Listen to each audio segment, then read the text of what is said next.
Film की शुरुआत buffalo शहर से होती है, जहां डैन कार सेल्स में माहिर हैं, क्योंकि वह ग्राहकों की मनोदशा को अच्छी तरह समझता है। उनकी इस कला की वजह से उन्हें फिर से महीने के सर्वश्रेष्ठ सेल्समैन का खिताब मिलता है। वहीं उसके साथी हैल का अंदाज कुछ अलग है। वह डीलरशिप में ऐसे प्रवेश करता है, उसे लगता है कि कारें और महिलाएं दोनों ही तेज रफ्तार पसंद करती हैं, लेकिन बाकी स्टाफ उसे अजीब मानते हैं। डैन काम से जल्दी निकलता है ताकि अपनी शादी की सालगिरह मना सके। वह अपने परिवार की सुकून भरी जिंदगी से बहुत प्यार करता है। उनके 3 बच्चे हैं, नीना, काइल और मैक्स। नीना अपने बॉयफ्रेंड के साथ आयोवा जाना चाहती है और अपनी कॉलेज की पढ़ाई का विषय बदलना चाहती है, जिससे उसके माता पिता नाराज हैं। काइल अपने पिता के साथ बातचीत करने में मुश्किल महसूस करता है और अपने दोस्त समीर के पास जाने का फैसला करता है, क्योंकि डैन ने उसे गेमिंग छोड़ने के लिए कहा था। डैन काइल से पूछता है, कहाँ जा रहे हो? काइल कहता है, समीर के पास। फिर से समीर के पास। आपने मुझे गेमिंग छोड़ने को कहा था ताकि मैं दोस्त बना सकूं। मैंने तुम्हें गेमिंग छोड़ने को कहा था क्योंकि हर समय लोगों के सिर उड़ाना ठीक नहीं है। तुम्हें पता है, तुम्हें आज रात बेबी सिटिंग करनी है क्योंकि आज मेरी सालगिरह है। तभी नीना और काइल के बीच इस बात पर बहस शुरू हो जाता है कि मैक्स की देखभाल कौन करेगा। डैन बीच में आकर नीना को बेबी सिटिंग की जिम्मेदारी देता है और सुझाव देता है कि काइल को घर के बाहर कुछ समय बिताना चाहिए। नीना मान जाती है, लेकिन अंदर ही अंदर उसे गुस्सा आता है क्योंकि उसे शक है कि काइल के असली इरादे कुछ और हैं। काइल समीर के घर जाता है और उसे $200 का किराया देता है, क्योंकि उसने समीर के गैराज में अपना गेमिंग सेटअप लगा रखा था। उसके परिवार को पता नहीं है कि काइल एक प्रसिद्ध स्ट्रीमर है, जिसे किलबॉय के नाम से जाना जाता है, जो शूटिंग गेम्स में माहिर है। डैन और जेसिका अपनी सालगिरह हर साल एक कार्निवल में जाकर मनाते हैं। रोलर कोस्टर की लाइन में इंतजार करते समय कुछ युवा लड़के किलबॉय की स्ट्रीम देख रहे होते हैं और इतने मग्न हो जाते हैं कि डैन और जेसिका को आगे जाने देते हैं। डैन को इस तरह समय बिताना पसंद है, लेकिन जेसिका कुछ और रोमांच चाहती है। रोलर कोस्टर की सवारी के बाद डैन वादा करता है कि वह अपनी आउटिंग्स को कम प्रेडिक्टेबल बनाएगा। एक रोमांटिक पल में जब वे किस कर रहे होते हैं, तब कोई उनकी फोटो उनकी परमिशन के बिना खींच लेता है। डैन उस व्यक्ति से फोटो डिलीट करने को कहता है, लेकिन वह युवक उनका मजाक उड़ाते हुए फोटो ऑनलाइन पोस्ट कर देता है और डैन को लूजर कहता है। जेसिका डैन से कहती है कि वह उसे अनदेखा करे, लेकिन वह लड़का डैन पर ड्रिंक गिरा देता है और जेसिका से कहता है कि वह एक कमजोर आदमी के साथ है। डैन अपनी नाराजगी को नियंत्रित करने की कोशिश करता है और वहां से चला जाता है।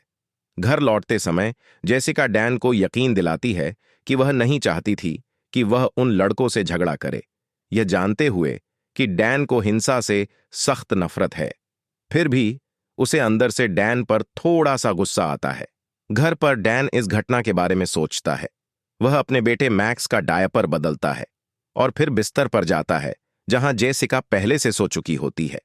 डैन बुदबुदाता है कि उसे उस आदमी की पिटाई करनी चाहिए थी, जिससे जेसिका हंस पड़ती है और हंसते हुए बोलती है, तुम्हें सच में उसकी पिटाई करनी चाहिए थी। जेसिका अपने पति की निराशा देखकर माफी मांगती है। अगले दिन जेसिका अपने गुस्से को किकबॉक्सिंग क्लास में निकालती है, जहां वह ग्वेन नाम की एक महिला से मिलती है। भारी बैग पर पंच मारते हुए वह अपनी बेटी के बारे में, अपनी परेशानियों के बारे में बात करती है। ग्वेन बताती है कि वह अपने एक्स से मिलने बफेलो आई है। तभी अनजाने में जेसिका का पंच ग्वेन के चेहरे पर लग जाता है और फिर वे दोनों स्मूदी पीते हुए एक दोस्ताना रिश्ता बना लेते हैं। जेसिका ग्वेन से अपनी फंसी हुई जिंदगी के बारे में बात करती है और कहती है कि उसका पति बफेलो में ही खुश है। ग्वेन, जो एक ट्रैवल एजेंट है, उसे अपना बिजनेस कार्ड देती है और उसे भागने का रास्ता सुझाती है। अगले सीन में मैक्स के साथ खरीदारी करते समय डैन को एक संदिग्ध व्यक्ति दिखता है। तभी जब वह आदमी डैन पर झपटता है तो डैन उससे अपने बच्चे को पहले नीचे रखने की विनती करता है, लेकिन वह आदमी नहीं मानता। मैक्स को बचाते हुए डैन हमलावर को चतुराई से हरा देता है, जिससे देखने वाले हैरान रह जाते हैं। घर लौटते समय डैन पड़ोसियों की उत्सुक नजरों के बीच गाड़ी चलाता है, जो उसकी बदली हुई चाल को देख रहे होते हैं। डैन घर पर एक गुप्त जगह पर जाता है जिसमें बंदूकें, पुराने पासपोर्ट और नकदी के ढेर होते हैं। चिंतित होकर वह अपने पुराने साथी ओंगी से संपर्क करता है और अपने परिवार के लिए नई पहचान बनाने की बात करता है, यह खुलासा करते हुए कि वे खतरे में हैं। ओंगी डैन को बताता है कि उसका पुराना बॉस मैकैफ्री उसे ढूंढ रहा है। डैन सोचता है कि कहीं ऑनलाइन पोस्ट की गई फोटो से उसका पता न चल गया हो। वह नए पहचान पत्रों के लिए $500,000 देने का प्रस्ताव करता है और 3 दिन बाद लास वेगास में मिलने का समय तय करता है। मुझसे वेगास में 3 दिन बाद मिलो। वेगास क्यों? मैं अपनी पत्नी को एरिजोना छुट्टी के लिए नहीं ले जा सकता। वेगास ठीक है। ओंगी हैरान है कि डैन का परिवार नहीं जानता कि वह एक पेशेवर हत्यारा था और उसे परिवार को सच बताने की सलाह देता है, अन्यथा मैकैफ्री के आदमियों से बचना बहुत मुश्किल होगा। जल्दबाजी में डैन अपने परिवार की चीजें पैक करता है और अपने बच्चों के स्कूल जाता है। वह नीना को ढूंढता है, जो एडिटोरियल मीटिंग में होती है। एक सहपाठी उसे बताता है कि नीना पिछले 3 महीनों से एडिटर नहीं रही है, शायद अपने बॉयफ्रेंड के प्रभाव के कारण। तब डैन नीना की लोकेशन जानने के लिए उसे $50 देने की पेशकश करता है। वह नीना को ब्लिचर्स के नीचे पाता है। तुम्हारे डैड हॉट हैं, एक लड़की कहती है। डैन नाराज होकर नीना से पूछता है कि उसने अपने पत्रकारिता के सपनों को क्यों छोड़ दिया। डैन कहता है, तुम ऐसा कैसे कर सकती हो? तुमने एडिटर बनने के लिए इतनी मेहनत की। तब नीना बोली, आप मेरी चीजें पढ़ते भी नहीं हो। डैन कहता है, मैं हमेशा पढ़ता हूं, लेकिन अब समय नहीं है। उन्हें कायल को चेस क्लब से उठाना है, जहां डैन यह जानकर और भी निराश होता है कि कायल ने भी चेस क्लब छोड़ दिया है। वे समीर के घर जाते हैं, जहां डैन को पता चलता है कि कायल गैराज में स्ट्रीमिंग के लिए पैसे दे रहा है। डैन अपने बच्चों को बताता है कि वे लास वेगस जा रहे हैं और उन्हें निर्देश देता है कि वे जेसिका के सामने केवल खुशी दिखाएं, वरना वह उनके झूठ का पर्दाफाश कर देगा। जेसिका के कार्यस्थल पर डैन उसे मनाने की कोशिश करता है कि वह एक अनायास यात्रा पर चले, जिसके लिए वह लंबे समय से तरस रही है। अचानक की हड़बड़ी से कंफ्यूज जेसिका पहले हिचकिचाती है, लेकिन डैन के जोर देने और उसकी सेल्समैनशिप उसे मना लेती है। जेसिका पूछती है, तुम कौन हो? मैं तुम्हें पहचान नहीं पा रही हूं। डैन बोलता है, तुम्हें नया डैन पसंद आएगा, वो पागल और बुरा है। ओह, तो क्या तुम्हें यकीन है कि आज मंगलवार नहीं है? डैन के इस नए रूप से प्रभावित होकर वह उत्साहित होकर सहमत हो जाती है। जैसे ही वे निकलने के लिए तैयार होते हैं, डैन अस्पताल के बाहर एक काली एसयूवी को पार्क होते हुए देखता है और जेसिका से तुरंत निकलने को कहता है। जैसे ही वे पार्किंग लॉट से बाहर निकलते हैं, मैकैफ्री के आदमी दिखाई देते हैं। डैन कुशलता से उनका पीछा करने वालों से बचता है और अपनी इस तरह की ड्राइविंग की कहानी गढ़ने लगता है। जीसस, कोई गिलहरी या कुछ सामने आ गया था, जबकि उनका परिवार खतरे से अनजान रहता है। तभी उसे यह एहसास होता है कि उसकी कार में ट्रैकर है। डैन जल्दी से अपने गराज की ओर मुड़ता है और मुश्किल से गराज के गेट को पीछा करने वालों पर बंद कर देता है। अपने कामों को छुपाने की हड़बड़ी में वह अपनी कार को अपनी फैमिली के साथ उठाता है, यह दावा करते हुए कि उसे तेल बदलने और कूलेंट चेक करने की जरूरत है। तभी वह ट्रैकर को खोजता है और उसे हटाने में सफल हो जाता है। ठीक उसी समय जब पीछा करने वाले गुजरते हैं, तब पूरी तरह से उन्हें चकमा देते हुए डैन हैल के पास आता है, जो एक नई कार की टेस्ट ड्राइव के लिए जा रहा होता है। डैन उसे गति बढ़ाने के लिए प्रोत्साहित करता है और चुपके से ट्रैकर को हल की गाड़ी में लगा देता है और हैल से बोलता है, फ्रीवे पर ले जाओ और स्पीड बढ़ाओ, अगर टिकट मिलता है तो मैं संभाल लूंगा। पीछा करने वाले डिकॉय के झांसे में आ जाते हैं। वेगास पहुंचने में 33 घंटे बचे हैं। तभी डैन का परिवार और बच्चे अपनी यात्रा के बारे में ट्वीट और पोस्ट करते हैं। पता न चलने के लिए डैन सभी के फोन इकट्ठा करता है, यह कहते हुए कि यह एक डिवाइस फ्री यात्रा है, जिससे बच्चे चिढ़ जाते हैं। उन्हें इस बात का अंदाजा नहीं है कि वह फोन को पूरी तरह से फेंकने का प्लान बना रहा है। तुमने सच में ऐसा कर दिया? जेसिका बोली। डैन बोला, भगवान ने अभी अभी हमारी फैमिली को टेक्नोलॉजी की जंजीरों से आजाद किया। अब बिना फोन के वे पुराने जमाने की नेविगेशन पर निर्भर करते हैं।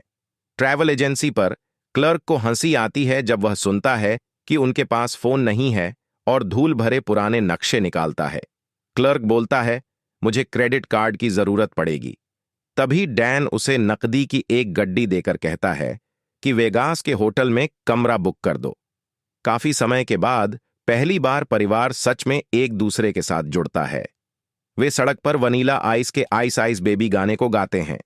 माता पिता और अंत में बच्चे भी शामिल हो जाते हैं, जिससे एक यादगार पारिवारिक पल बनता है।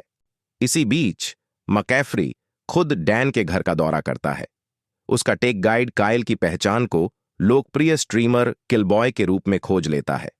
मकैफ्री अपने सभी आदमियों को वैन का पता लगाने और रोकने का आदेश देता है। कार बदलना मुश्किल होगा बिना परिवार को टिप ऑफ किए। तुम्हें क्या लगता है, वे नहीं जानते? इस बीच एक स्टॉप के दौरान नीना अपने बॉयफ्रेंड की बातों को दोहराते हुए काइल के गेमिंग करियर की आलोचना करती है। तभी काइल नीना से कहता है, ओह अच्छा, ट्रेवर यहां है। क्या तुम्हें अपनी रियल पर्सनैलिटी याद है? मैं उस पुरानी नीना को मिस करता हूं जो पहले कूल थी। वे बात कर ही रहे होते हैं कि एक लड़की काइल को पहचान लेती है और उसके साथ एक फोटो लेने की मांग करती है। रास्ते में डैन बाथरूम में जाकर जेसिका को अपने हत्यारे वाले अतीत के बारे में सच बताने की प्रैक्टिस करता है, लेकिन वह नहीं जानता कि इसे कैसे तोड़े। बाद में वह कमरे के लिए भुगतान करने के लिए जाता है। बाहर निकलते समय डैन देखता है कि काइल उस लड़की से बात कर रहा है जिससे वह प्रभावित होता है। वह नीना से पूछता है कि लड़की ने काइल के साथ सेल्फी क्यों ली और वह उसे किलबॉय क्यों कह रही थी। जब उसे पता चलता है कि उसका बेटा एक लोकप्रिय गेमर है और वह लड़की ये तस्वीरें ऑनलाइन पोस्ट करने जा रही है, तो वह परिवार से कहता है कि सभी कमरे बुक हैं और उन्हें आगे बढ़ना होगा। मकैफ्री एक स्थानीय मोटरसाइकिल गैंग को डैन को ट्रैक करने के लिए नियुक्त करता है।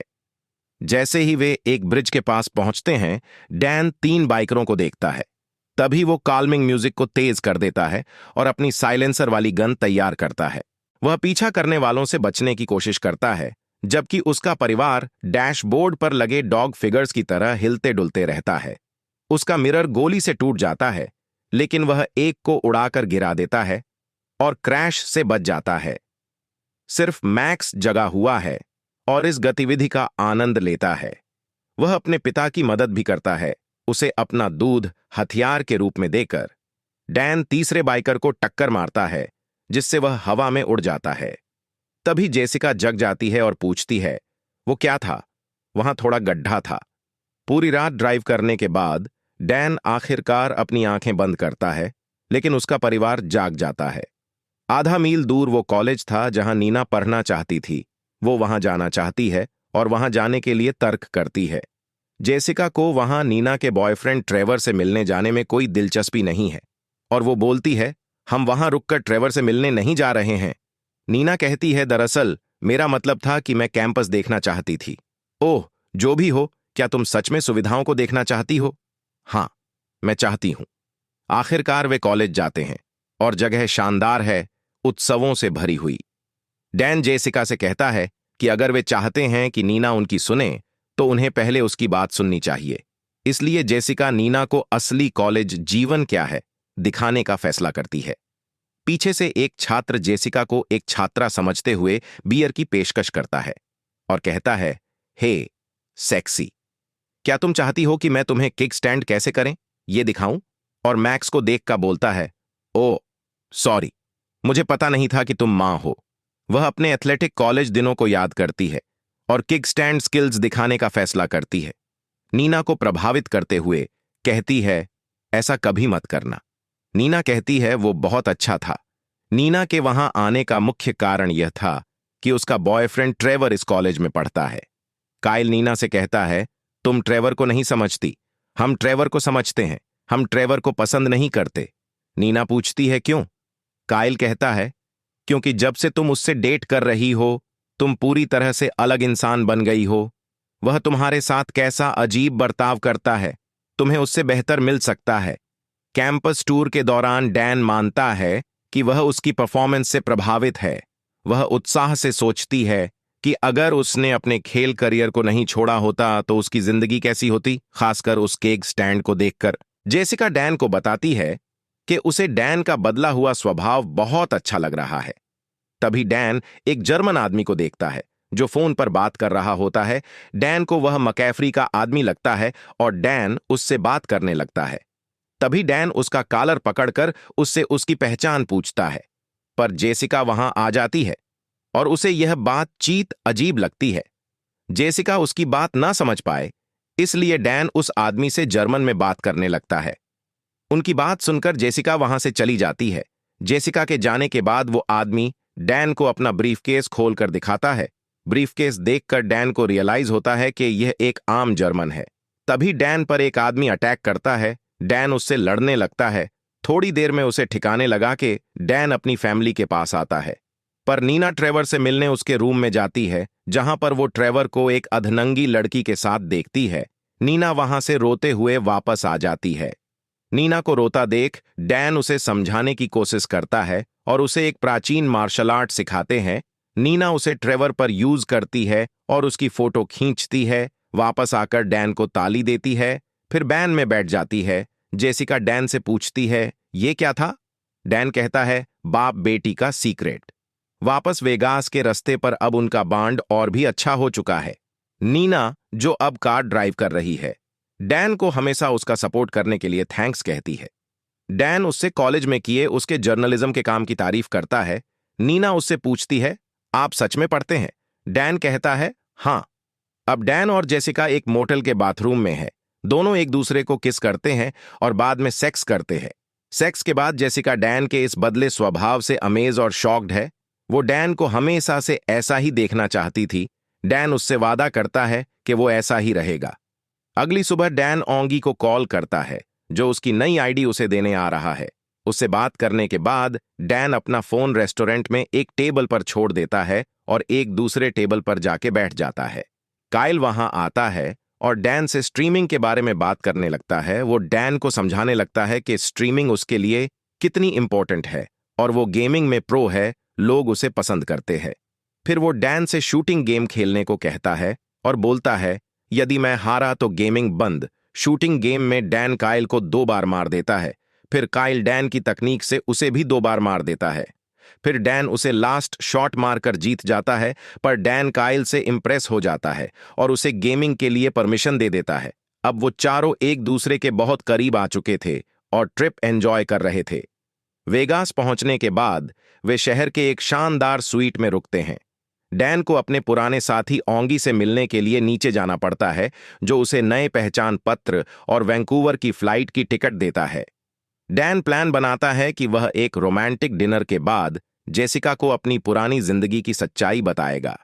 इसी बीच डैन बच्चों को स्वीट में रुकने और बाहर न जाने के निर्देश देता है, लेकिन बच्चे उसकी बात नहीं मानते और हाइपरएक्स गेमिंग एरिना जाने का फैसला करते हैं। वहां काइल को एक दूसरे पॉपुलर गेमर रैन से मिलने का मौका मिलता है। रैन काइल के गेमिंग स्किल्स से इंप्रेस होकर उसे वल्कायरी के साथ काउंटर स्ट्राइक फाइनल्स में शामिल होने का मौका देता है, लेकिन मकैफ्री के आदमी उनके पीछे लगे होते हैं। काइल अकेले ही पूरे विरोधी टीम को हराकर जीत हासिल करता है। उधर डैन एक फ्रेंच रेस्टोरेंट में जेसिका को सच बताने की कोशिश करता है, लेकिन वह बार बार रुकावटों का सामना करता है। जेसिका को यह जानकर अचंभा हुआ कि डैन 2 विदेशी भाषाएं जानता है। आखिरकार वह अपने प्लान को टाल देता है और जेसिका के साथ जुआ खेलने चला जाता है। डैन कैसिनो से होटल स्वीट में कॉल करता है, पर कोई कॉल नहीं उठता, जिससे परेशान हो कि वो होटल वापस आ जाता है। जब वे स्वीट में लौटते हैं तो नीना और काइल की डमी को देखते हैं और उन्हें लगता है कि बच्चे सो रहे हैं। जेसिका फ्रेश होने चली जाती है और वापस आके लाइट को रोमांटिक कर देती है और स्वीट में लव मिस्ट छोड़ देती है। मिस्ट के फैलते ही डैन को अपने पास गन ले लेजर दिखते हैं और गन शॉट से बच जाता है। तभी डैन एक दारू की बोतल उठाता है और उसे हवा में उछालता है, फिर उस पर फायर करता है, जिससे शूटर को आग लग जाती है और डैन उन्हें गोली मार देता है। तभी एक अटैकर जेसिका को पकड़कर उस पर गन तान देता है। डैन अपनी गन नीचे रखता है और जूते में छिपे चाकू से उसे मार देता है। उसे मारा देख जेसिका उल्टी करने लगती है। जेसिका अपने बच्चों के पास जाती है तो उन्हें वहां न देखकर घबरा जाती है। डैन और जेसिका होटल से बाहर आ जाते हैं। डैन जेसिका को समझाने की कोशिश करता है, पर वो डैन की नहीं सुनती है। गेमिंग एरिना में कायल 30 किल करके टूर्नामेंट जीत जाता है। तभी डैन और जेसिका वहां आते हैं और उन्हें लेकर बाहर चले जाते हैं। फाइनली डैन अपनी सच्चाई सबको बताता है। उसकी बात सुनकर नीना और कायल हंसने लगते हैं और उस पर विश्वास नहीं करते हैं। डैन उन्हें समझाने की कोशिश करता है, पर वो नहीं मानते जब तक उन पे गोलियां नहीं चलती हैं। तभी डैन कार के पीछे छुपकर उन्हें मार देता है और उन्हें देखकर कायल उलटी करने लगता है। तब उसे जेसिका समझाती है, कोई बात नहीं बेटा, पहली बार देखने पर यह होता है। वहां से निकलकर डैन उन्हें अपनी पूरी सच्चाई बताता है कि वो मकैफ्री का आदमी हुआ करता था और उसने मकैफ्री के लिए 43 लोगों को मारा है।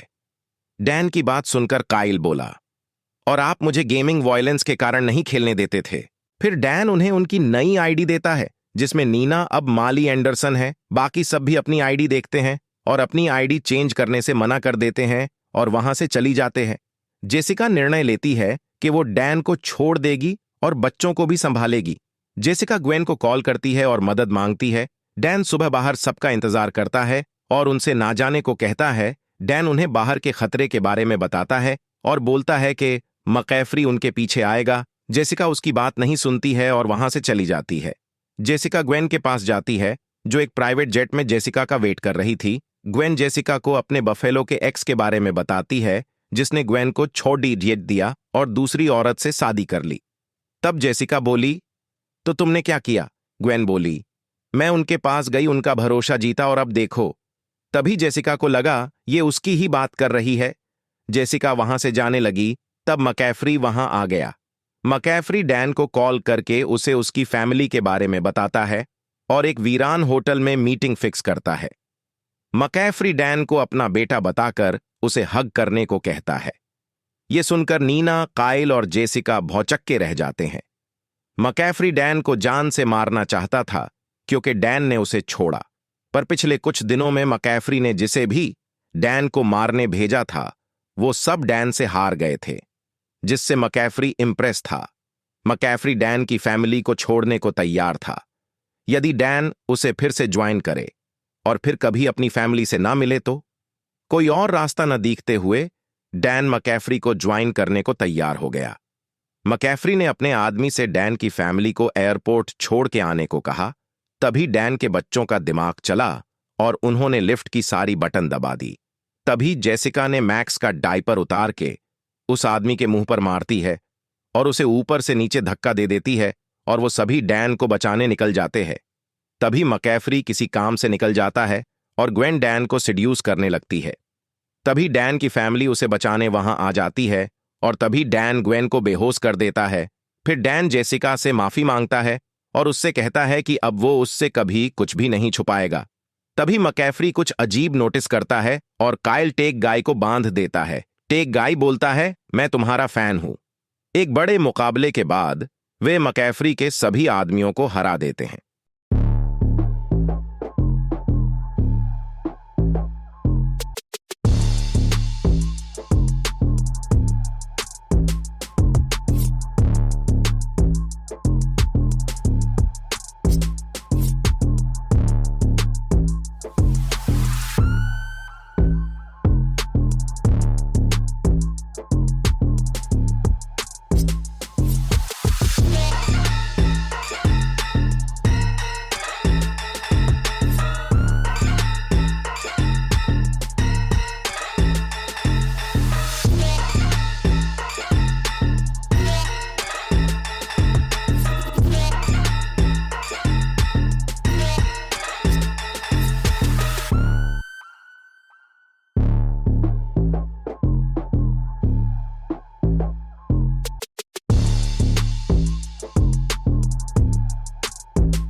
आखिर में डैन अपने परिवार के साथ मिलकर मकैफ्री को पुलिस के हवाले कर देता है।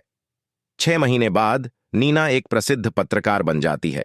डैन सिक्योरिटी गार्ड्स को ट्रेनिंग देने वाली एक कंपनी शुरू करता है और कायल अपने गेमिंग चैनल को जारी रखता है। परिवार एक नई शुरुआत करता है और मिलकर एक नई यात्रा की तैयारी करता है। अगर आपको यह कहानी पसंद आई हो तो इस वीडियो को लाइक करें और मेरे चैनल को सब्सक्राइब करें।